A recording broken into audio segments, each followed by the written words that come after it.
대법원장과 대법관 전원을 이제 탄핵을 하게 되면 헌재가 이번 기회에 우리가 대법원을 밟고 명실상부한 최고법원으로 우리가 올라가자 이렇게 생각을 한다면 저는 뭐 받아들이지 않을 것이다 이런 생각도 하거든요. 대법숙의 조이대와 내란 대법관들의 사법 쿠데타 역풍이 갈수록 거세지고 있습니다.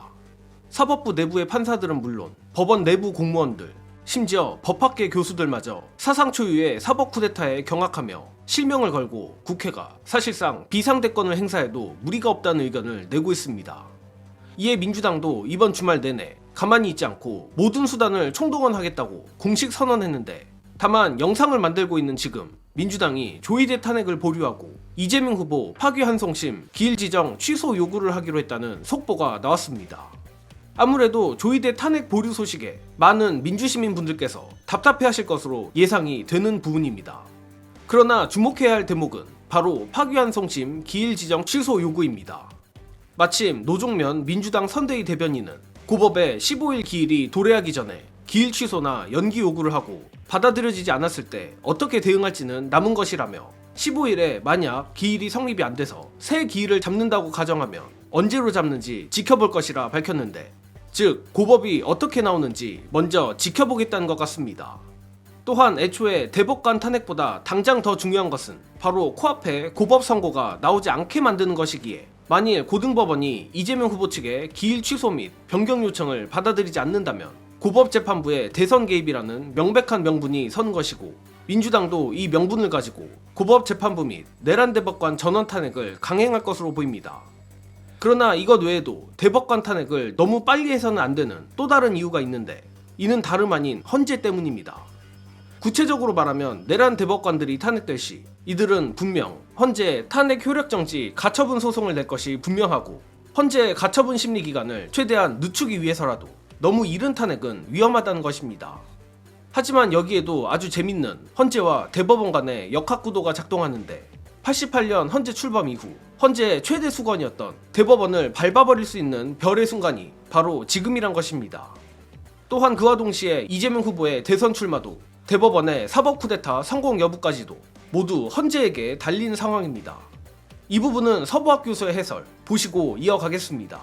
근데 이제 한 가지 여기서 우리가 또 생각을 해야 될 게 뭐냐면은, 대법원장과 대법관 전원을 이제 탄핵을 하게 되면 저쪽에서 헌재에 가처분 신청을 할 수가 있습니다. 이게 사실상 이재명 후보 사건만 우리가 심판하는 것이 아니고 많은 국민들의 이해관계가 걸려 있는 사건을 대법원에서 심판을 하는데, 기능 불능 상태에 만약에 빠뜨리게 되면 이건 국민들이 입는 피해가 너무 크다. 그러니까 헌재에서 직무정지를 중지시키는 가처분을 인용해 달라라고 가처분 신청이 들어갈 수가 있거든요. 그래서 만약에 그게 받아들여지게 되면 사실은 재판을 계속 할 수 있게 되는 거니까요. 가처분 신청이 인용되지 않게끔 우리가 논거를 만들어서 이제 사태를 진행을 해야 된다. 그래서 저는 이 상황 자체가 결코 녹록하지는 않다 이런 것이죠. 그래서 저는 그런 생각도 해요. 뭐 제 개인적인 생각이긴 하지만, 만약에 국회에서 탄핵을 의결을 했을 때 대법원이 저는 틀림없이 가처분 신청을 낼 걸로 보는데, 그때도 헌재가 이번 기회에 우리가 대법원을 밟고 명실상부한 최고법원으로 우리가 올라가자 이렇게 생각을 한다면 저는 뭐 헌재가 가처분 신청을 받아들이지 않을 것이다 이런 생각도 하거든요. 뭐 제 희망회로긴 하지만.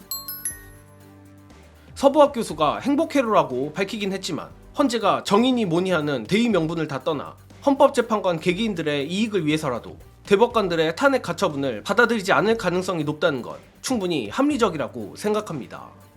하지만 이는 합리적, 상식적 생각에서나 가능한 것이지, 대법원에도 내란 대법관들이 무려 10명이나 있는 만큼 헌재도 솔직히 안심할 수 없습니다.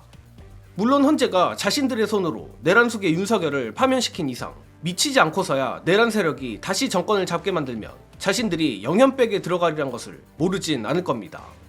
그러나 이건 이른바 진보 성향 재판관들에게나 해당되는 이야기입니다.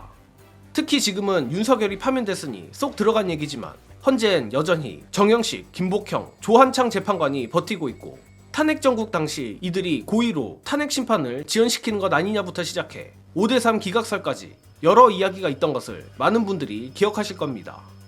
게다가 더 큰 문제는 문형배 이미선 재판관이 퇴임한 상태라 헌재의 구도가 그때보다도 불리한 상태라는 것입니다.